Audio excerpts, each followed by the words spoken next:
வேதத்திலிருந்து ஒரு வசனத்தை வாசிக்க கேட்போம். சகரியா தீர்க்கதரிசனுடைய புஸ்தகம் 1ஆம் அதிகாரம் 1ஆம் வசனத்தை ஒருவர் வாசிக்க கேட்போம். சகரியா 1:1. தரியு அரசாண்ட 2ஆம் வருஷம் 8ஆம் மாதத்திலே இத்தோவின் மகனான பெரகியாவின் குமாரனாகிய சகரியாவுக்கு உண்டான கர்த்தருடைய வார்த்தை. தலை தாழ்த்தி நாம் ஜெபிப்போம். அன்பு நிறைந்தவரே, நன்றி செலுத்துகின்றோம். நீர் எங்களோடு பேசுகின்ற ஒரு அருமையான நேரத்தை இந்த நாளிலே எங்களுக்கு தந்திருக்கின்றீர். தேவ ஆவியானவர் எங்களோடு பேசுவீராக. இந்த செய்தி எங்கள் பிள்ளைகளுக்கு மிகுந்த புரோஜனமுள்ள செய்தியாய் மாறட்டும். ஆவியிலே உயிர்ப்பிக்கப்பட்ட ஒரு செய்தியாய் மாறட்டும். நம்முடைய பரிசுத்த நாமம் ஒன்றே மகிமைப்படும்படியான செய்தியாய் மாறட்டும். நீர் பேசும், நாங்கள் கேட்கின்றோம். எங்கள் வாழ்வை மாற்றும், உன்னதத்திற்கு ஏற்ற வாழ்க்கையாய் மாற்றிக்கொள்ள கிருபை தாரும். இயேசுவின் மூலம் ஜெபிக்கிறோம் அன்பு நிறைந்த நல்ல பிதாவே, ஆமென். அன்பு பிள்ளைகளே, வாசிக்க கேட்ட சகரியா 1ஆம் அதிகாரம் 1ஆம் வசனத்திலே 3 பெயர்கள் சொல்லப்பட்டிருக்கிறதை நாம் வாசித்து பார்க்க முடிகிறது. இத்தோவின் மகனான பெரகியாவின் குமாரனாகிய சகரியாவுக்கு உண்டான வார்த்தை என்று 3 பெயர் இங்கே சொல்லப்பட்டிருக்கிறது. அந்த 3 பெயருக்கும் ஒரு அர்த்தம் வேதத்தில் இருக்கிறது. அதற்கு இணையான ஒரு வசனத்தை தான் உங்களோடு பேசுவதற்கு கர்த்தர் இன்றைக்கு பலன் தருவாராக. இந்த 3 பெயருக்கான அர்த்தத்தை நான் சொல்லுகிறேன், நீங்கள் கவனத்தில் வைத்துக் கொள்ளுங்கள். இத்தோ என்று சொல்லுகிற பொழுது எபிரேய பாஷையிலே நியமிக்கப்பட்ட நேரம் என்று பொருள். இத்தோ அப்படின்னா என்ன? நியமிக்கப்பட்ட நேரம், குறித்த காலம் என்று பொருள். பெரகியா அப்படின்னு சொன்னா எபிரேய பதத்திலே கர்த்தர் ஆசீர்வதிக்கிறார் என்று பொருள். 3வது பெயர் இருக்கிறது, சகரியா என்று சொல்லி. சகரியா என்று சொன்னால் எபிரேய பதத்திலே கர்த்தர் நினைத்திருக்கிறார் என்று பொருள். இப்பொழுது இந்த 3 வார்த்தைக்கான ஒரு வேத வசனம் நம்மிடத்தில் இருக்கிறது. அதை என்னோடு கூட திருப்பிக் கொள்ளுங்கள். சங்கீதங்களின் புஸ்தகம் 115ஆம் அதிகாரம் 12ஆம் வசனத்தை வாசிக்க அன்போடு நான் கேட்கின்றேன். கர்த்தர் நம்மை நினைத்திருக்கிறார், அவர் ஆசீர்வதிப்பார். போதும். அன்பு பிள்ளைகளே, 3 பெயர்கள் உங்களோடு நான் சொன்னேன். இத்தோ அப்படின்னா நியமிக்கப்பட்ட நேரம், பெரேகியா அப்படின்னா கர்த்தர் ஆசீர்வதிக்கிறார் என்று பொருள், சகரியா என்றால் கர்த்தர் நினைத்திருக்கிறார் என்ற ஒரு பொருள். அதற்கு இணையான ஒரு வேத வசனம் தான் இந்த 115ஆம் சங்கீதம் 12வது வசனம். கர்த்தர் நம்மை நினைத்திருக்கிறார், அவர் ஆசீர்வதிப்பார். அன்பு பிள்ளைகளே, உங்களையும் என்னையும் நம்முடைய திருச்சபையையும் நம்முடைய சமுதாயத்தையும் நம்முடைய தேசத்தையும் கர்த்தராகிய ஆண்டவர் நினைத்திருக்கிறார். ஹல்லேலூயா. நினைத்திருக்கிற ஆண்டவர் நிச்சயமாகவே ஒரு நாள் ஆசீர்வதிப்பார். அதற்கான நியமிக்கப்பட்ட நேரம் என்று ஒன்று இருக்கிறது. இந்த செய்தியை நீங்கள் விசுவாசத்தோடு கேட்டால் இன்றைக்கு உங்களுக்கான, உங்களை நினைத்தருளும் ஒரு நாளாக கர்த்தர் மாற்றி தருவார். ஒரு ஆமென் சொல்லுங்களேன். வேதம் சொல்லுகிறது, தேவன் அதினதின் காலத்தில் சகலத்தையும் நேர்த்தியாய் செய்கிறவர். ஒவ்வொரு பிள்ளைகளும் ஒரு குறித்த நாளுக்காக காத்திருக்கிறார்கள். வேதம் அழகாய் அதை வர்ணிக்கிறது. தேவரீர் எழுந்துருளி சீயோனுக்கு இறங்குவீர், அதற்கு தயை செய்யும் காலமும் அதற்கு குறித்த நேரமும் வந்தது அப்படின்னு வேதத்தில் 102ஆம் சங்கீதத்தில் ஆண்டவர் அழகாக எழுதி வைத்திருக்கிறார். அன்பு பிள்ளைகளே, இன்றைக்கு இந்த ஆராதனையில் ஆண்டவர் உங்களுக்காக எழுந்தருளி இருக்கிறார். உங்களுக்காக மனம் இறங்கும்படி இந்த ஸ்தலத்திற்கு வந்திருக்கிறார். உங்களுக்கு தயை செய்யும் நாளாக இதை ஆண்டவர் பார்க்கிறார். உங்களுக்கென்று நியமிக்கப்பட்ட நேரமாக கர்த்தர் பார்த்திருக்கிறார். அந்த காரியத்தை விசுவாசித்தால் இன்றைக்கு உங்களை நினைத்திருக்கும் ஆண்டவர் உங்களை ஆசீர்வதிப்பார். ஹல்லேலூயா. வேதத்திலே நோவா நம் அனைவருக்கும் நன்கு தெரிந்த ஒரு ஆதி தகப்பனார். அந்த நோவாவோடு கூட ஆண்டவர் பேசினார். ஆண்டவருடைய வார்த்தைக்கு அந்த ஆதி தகப்பன் முழுமையாய் கீழ்ப்படிந்தார். அவருடைய நாட்களிலே 40 நாள் மிக பெரிதான ஒரு மலையை எதிர்கொள்ள நேரிட்டது. அந்த 40 நாள் மலையானது 150 நாள் ஜலம் பூமியை பிரவாகித்து கொண்டிருந்தது. அதுக்கு என்ன பொருள் தெரியுமா? வெள்ளப்பெருக்கு. எத்தனை நாள்? 150 நாள். நோவாவினுடைய குடும்பமோ ஒரு பேழைக்கு உள்ள இருக்கிறது. அந்த 150 நாள் பெருவெள்ளத்தோடு இந்த பூமி முழுவதும் நிரம்பி இருந்தபோது ஆண்டவர் நோவாவையும் அவருடைய குடும்பத்தையும் அவருடைய குடும்பத்தோடு அடைக்கப்பட்டிருந்த காட்டு மிருகங்கள், நாட்டு மிருகங்கள் எல்லாவற்றையும் நினைத்து பார்த்தார். அல்லேலூயா. நோவாவையும் அவரோடு அடைக்கப்பட்டிருந்த சகல காரியத்தையும் கர்த்தர் நினைத்து பார்த்தார். நினைத்து பார்த்தார். அவர் நினைத்து பார்த்ததன் விளைவுதான் அந்த பூமியிலே நோவாவினுடைய குடும்பம் ஆசீர்வதிக்கப்பட்டது. அல்லேலூயா. இன்றைக்கும் கர்த்தர் உங்களை நினைத்திருக்கிறார். நினைத்த ஆண்டவர் உங்களை ஆசீர்வதிப்பார். அந்த வார்த்தை ரொம்ப தெளிவாக சொல்லுகிறது பாருங்க. கர்த்தர் நம்மை நினைத்திருக்கிறார். ஒருமையில சொல்லப்படலை, பன்மையில் சொல்லப்பட்டிருக்கிறது.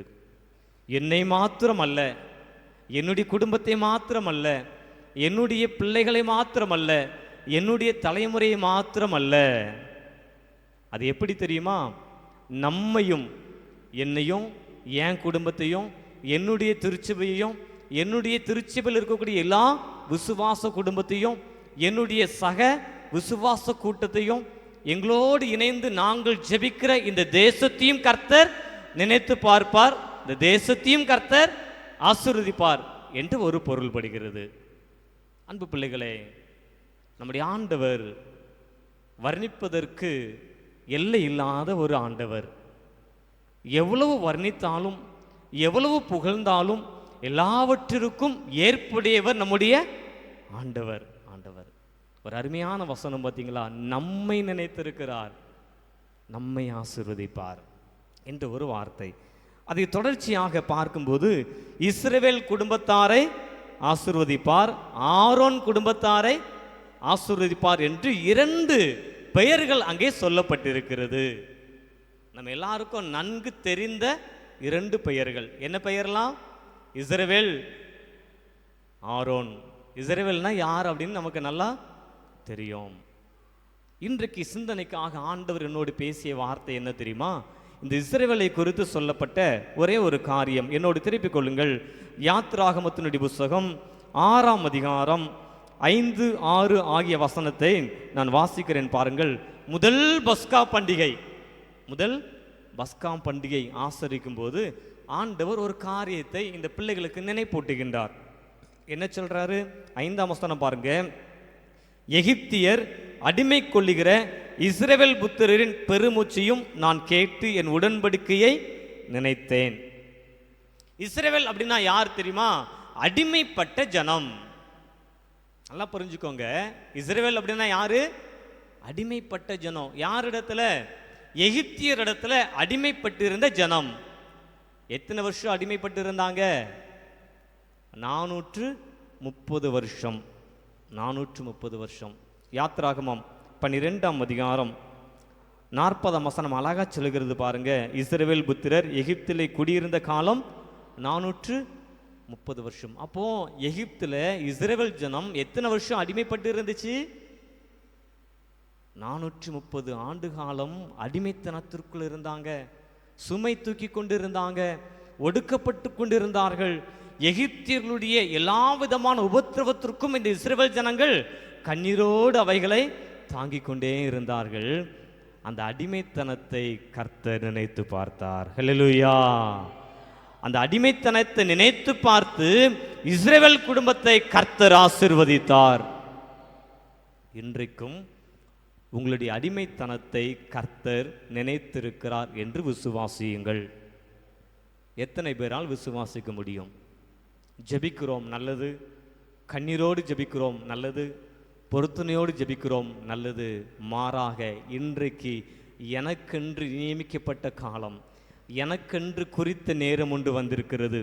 என் அடிமைத்தனத்தை கர்த்தர் நினைத்தருளினார் என்ற ஒரு நாளுக்குள் நான் வந்திருக்கிறேன்.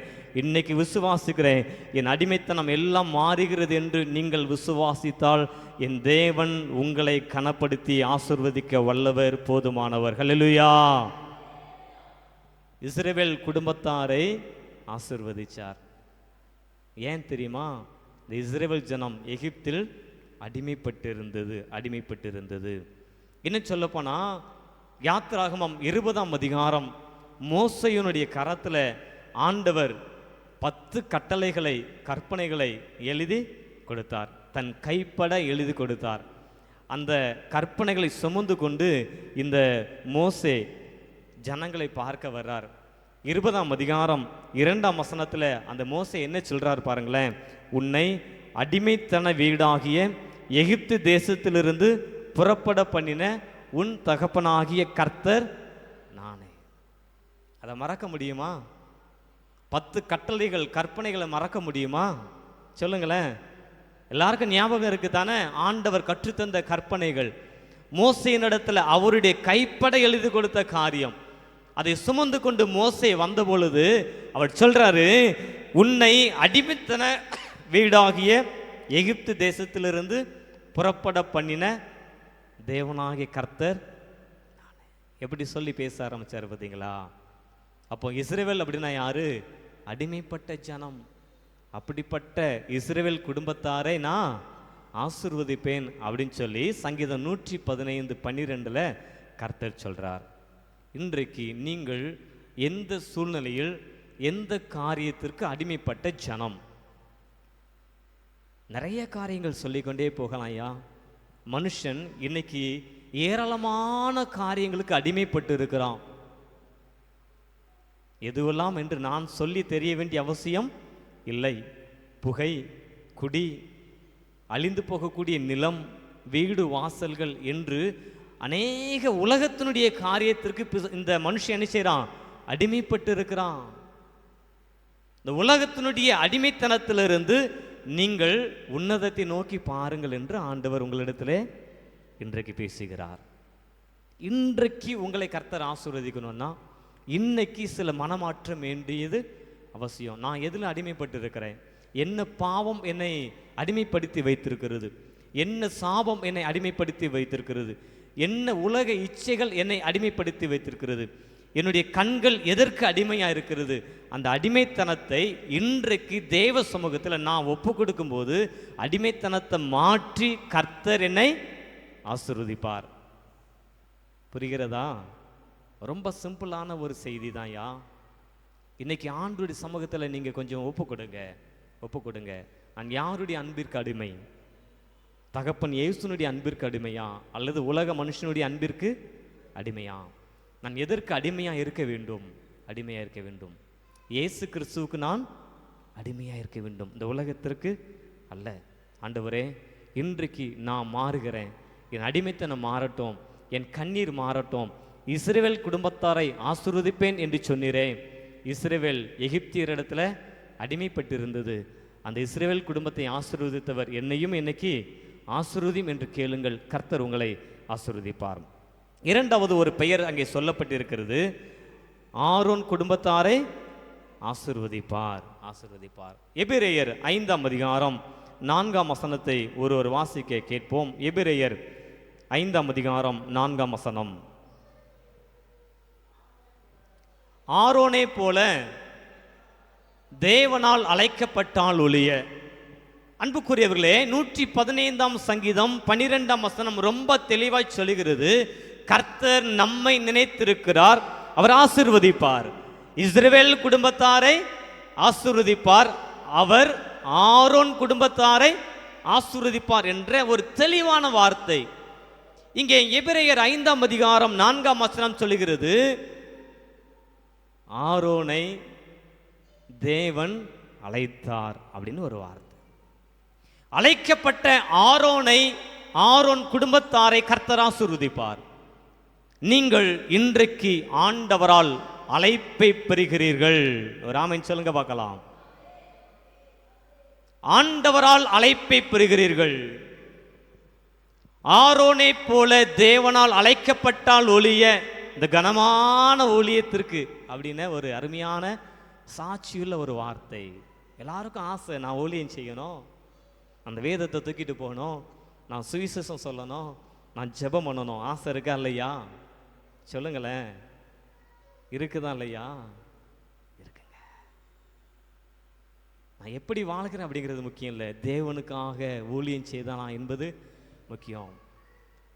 ஆரோன் தேவனுக்காக அவருடைய ஆலயத்தில் ஆசரிப்பு கூடாரத்தில் ஊழியம் செய்வதற்காக அழைக்கப்பட்டவர். அதை ஆண்டவர் சொல்லுகிறார், ஆரோனை போல தேவனால் அழைக்கப்பட்டால் ஒழிய. புரியுதா? இந்த நாள் உங்களை ஆசீர்வதிப்பதற்காக கர்த்தர் உங்களுக்கென்று நியமிக்கப்பட்ட நாள் என்றால், இன்றைக்கு ஆண்டவர் உங்களையும் ஆரோனை போல் அழைக்கிறார். ஆரோனை போல் அழைக்கிறார். கனமான என்னுடைய ஊழியத்திற்கு வாங்க, கனமான என்னை சுமப்பதற்காக வாருங்கள். அழைக்கப்பட்ட ஆரோன் குடும்பத்தாரை கர்த்தர் ஆசீர்வதிப்பார். ஒரு ஆமென் சொல்லுங்க பார்க்கலாம். அழைப்பு இல்லாம கர்த்தர் என்ன செய்ய முடியாது? ஆசீர்வதிக்க முடியாது.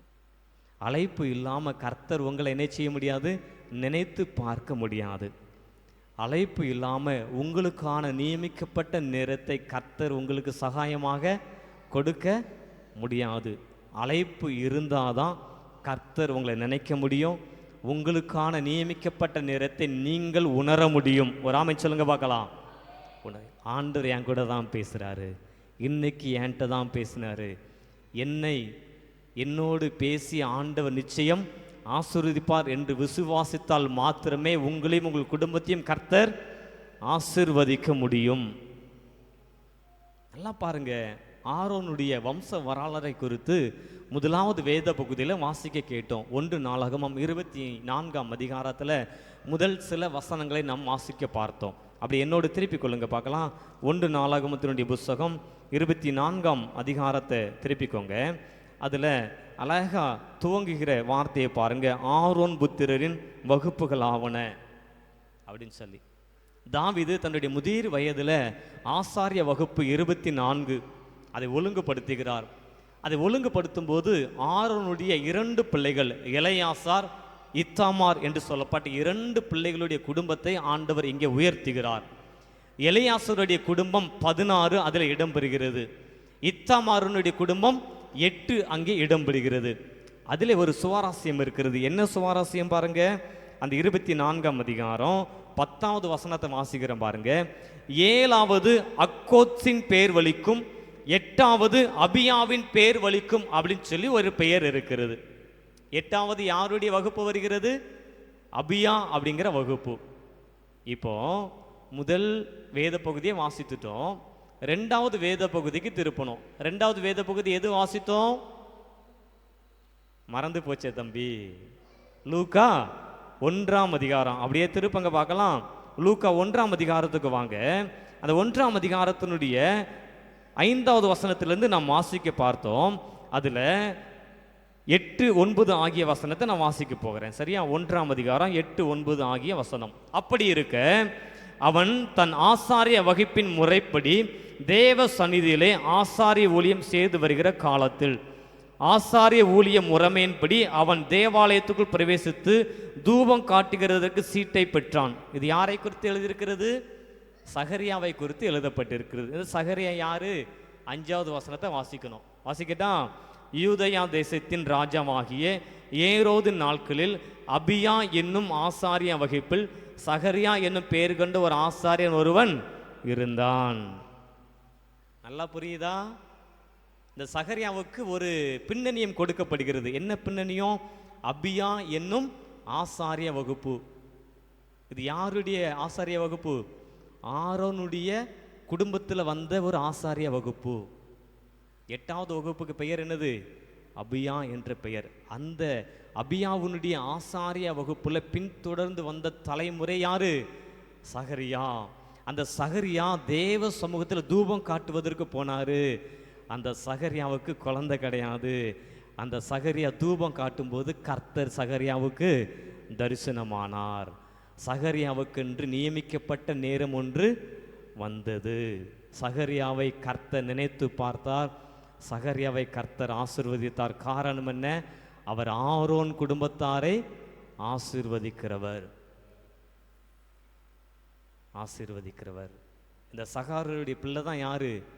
ஜான் த பேப்டிஸ்ட், யோவான் ஸ்நானகன். அந்த யோவான் ஸ்நானகனை குறித்து ஒரு சிறந்த ஒரு அறிமுகம் இருக்கிறது பாருங்க. மார்க் எழுதின சுவிசேஷம் முதல் அதிகாரத்தை திருப்பிக்கோங்க. மார்க் 1ஆம் அதிகாரம் 1ஆம் வசனம் ரொம்ப ஆணித்தரமாய் சொல்லக்கூடிய வசனம். நான் வாசிக்கிறேன் பாருங்க. தேவனுடைய குமாரனாகிய இயேசு கிறிஸ்துவினுடைய சுவிசேஷத்தின் ஆரம்பம். என்ன சொல்லிருக்கு? தேவனுடைய குமாரனாகிய இயேசு கிறிஸ்துவினுடைய சுவிசேஷத்தின் ஆரம்பம் அப்படின்னு சொல்லிட்டு 2 தீர்க்க தரிசன வசனம் அங்கே எழுதப்பட்டிருக்கிறது. 2வது வசனத்திலையும் 3வது வசனத்திலையும். 4வது வசனம் துவங்குகிறது பாருங்க. யோவான் வனாந்தரத்தில் ஞானஸ்நானம் கொடுத்து அப்படின்னு சொல்லி. நல்லா கவனமா கேளுங்க. இயேசு கிறிஸ்துவினுடைய சுவிசேஷத்தின் ஆரம்பம். அப்போ இயேசுவினுடைய நற்செய்தியை ஆரம்பிக்கிறது யாருதான்? இந்த சகரியாவினுடைய பிள்ளை யோவான். எவ்வளவு பெரிய ஒரு ஆசீர்வாதத்தை அழைக்கப்பட்ட ஆரோனுடைய குடும்பத்துக்கு ஆண்டவர் கொடுத்திருக்கிறார். ஆரோன் யாரோடு வாழ்ந்தவர்? மோசேயினுடைய நாட்களில் வாழ்ந்தவர். மோசே எப்பொழுது வாழ்ந்தார்? இயேசு கிறிஸ்து இந்த பூமியில் பிறப்பதற்கு கிட்டத்தட்ட ஒரு 1500 ஆண்டுகளுக்கு முன்பு வாழ்ந்தவர் ஆரோன். எத்தனை வருஷம்? 1500 ஆண்டுகளுக்கு முன்பு வாழ்ந்தவர் ஆரோன். அந்த ஆரோன் குடும்பத்தாரை ஆண்டவர் எப்பொழுது வரைக்கும் ஆசீர்வதிக்கிறாரு? கிட்டத்தட்ட ஒரு 1500 ஆண்டுகள் கழிச்சும் என்ன செய்றாரு? மறக்கல, நினைவில் வைத்திருந்தார். அழைக்கப்பட்ட ஆரோனுடைய குடும்பத்தை கர்த்தர் ஆசீர்வதித்தார். ஹல்லேலூயா. யோசித்துக் கொள்ளுங்கள் ஐயா. கர்த்தர் நம்மை நினைப்பது என்பது இன்றைக்கு மாத்திரமல்ல, நாளைக்கு மாத்திரமல்ல, வருகின்ற நாள் மாத்திரமல்ல, அடுத்த வருஷம் மாத்திரமல்ல, என் பிள்ளை பெரியவளாய் வளர்ந்த நாள் மாத்திரமல்ல, அது தலைமுறை தலைமுறையாய் தாண்டி ஆசீர்வதிக்கும் ஒரு ஆசீர்வாதம். ஏசப்பா வாழும்போது யோவான் ஸ்நானகனை ஆண்டவர் உயர்த்தினார், எலியாவை போல. புரிகிறதா? அவர் ஆரோன் குடும்பத்தாரை ஆசீர்வதிப்பார் என்றால் ஆரோன் தேவனால் அழைக்கப்பட்டவர். அழைக்கப்பட்ட ஆரோனுடைய குடும்பத்தை கர்த்தர் மறக்கல, நினைவில் வைத்து சரியான நேரத்தில் உயர்த்தி ஆசீர்வதித்தார். பயப்படாதே, உன் வேண்டுதல் கேட்கப்பட்டது. இவனுடைய பிறப்பு உனக்கு சந்தோஷத்தையும் மகிழ்ச்சியையும் கொண்டு வரும். எவ்வளவு பெரிய ஒரு ஆசீர்வாதத்தை கர்த்தர் ஆரோனுடைய குடும்பத்தாருக்கு கொடுத்தார். அப்போ இன்றைக்கு கர்த்தர் உங்களை அழைக்கிறார் என்று சொன்னால் அந்த அழைப்பிற்கு நாம் கீழ்ப்படிய வேண்டுமா இல்லையா? சொல்லுங்க. இன்னைக்கு தலைப்பு ஞானஸ்நானம். 1 பேதுரு 3ஆம் அதிகாரம் 21ஆம் வசனத்தை என்னோடு எடுத்து வைத்துக் கொள்ளுங்கள். 1 பேதுருனுடைய புஸ்தகம் 3ஆம் அதிகாரம் 21ஆம் வசனத்தை பார்த்தீங்கன்னா, ஞானஸ்நானம்னா என்ன தெரியுமா? 21ஆம் வசனத்தினுடைய தொடர்ச்சியாக 22ஆம் வசனம் எழுதப்பட்டிருக்கிறது. அவர் பரலோகத்திற்கு போய் தேவனுடைய வலது பார்சத்தில் இருக்கிறார். தேவ தூதர்களும் அதிகாரங்களும் வல்லமைகளும் அவருக்கு கீழ்பட்டிருக்கிறது. சின்ன வயசில் எடுத்தேன், எனக்கு தெளிப்பு ஞானஸ்நானம் கொடுத்தாங்க. குறித்த வயது வந்தது, நான் முழுக்க ஞானஸ்நானம் எடுத்தேன். நான் பரலோகம் போவேன். உங்களுக்கு நம்பிக்கை இருக்கலாம், விசுவாசம் இருக்கலாம், நல்லது. ஆனால் நீங்கள் திருமுழுக்கு என்னும் சாக்கிரமத்தை எடுத்து விட்டீர்கள் என்று சொன்னால், ஆண்டவருடைய பரிசுத்தமான இரத்தத்தினால் கழுவப்பட்டேன் என்று சொன்னால், அந்த ஆண்டவருக்கு கீழ்ப்படிய வேண்டியது அவசியம். கீழ்ப்படிய வேண்டியது அவசியம். என்ன கீழ்ப்படுதல்? இன்னைக்கு ஆண்டவர் என்னை அழைக்கிறார். அவருடைய அழைப்புக்கு நான் என்ன செய்யணும்? கீழ்ப்படிய வேண்டும். கீழ்ப்படிந்தால் என்னுடைய வாழ்க்கையை, என் குடும்பத்தை யார் ஆசீர்வதிப்பா? கர்த்தர் ஆசீர்வதிப்பார். அன்பு பிள்ளைகளே, கர்த்தர் உங்களை நினைத்திருக்கிறார். இந்த பரிசுத்த திருத்துவ குருந்தான்மலை சபையின் பிள்ளைகளாக நம் அனைவரையும் நினைத்திருக்கிறார். நம் அனைவரையும் அவர் ஆசீர்வதிப்பார். நம் திருச்சபையில் இருக்கின்ற எல்லா குடும்பத்தாரையும் ஆண்டவர் ஆசீர்வதிப்பார். அதற்கு அழைக்கும் ஆண்டவரிடத்தில் நான் உனக்கு கீழ்ப்படுகிறேன் என்று அர்ப்பணிக்க ஆண்டவர் எதிர்பார்க்கிறார். அர்ப்பணியுங்கள். உங்களையும் உங்கள் பிள்ளைகளையும் உங்கள் குடும்பத்தையும் கர்த்தராகிய ஆண்டவர் ஆசீர்வதிப்பார் என்று சொல்லி மனதார வாழ்த்தி ஆசீர்வதிக்கிறேன். கர்த்தர் தாம் உங்களையும் இந்த வார்த்தையும் ஆசீர்வதிப்பாராக. ஆமேன்.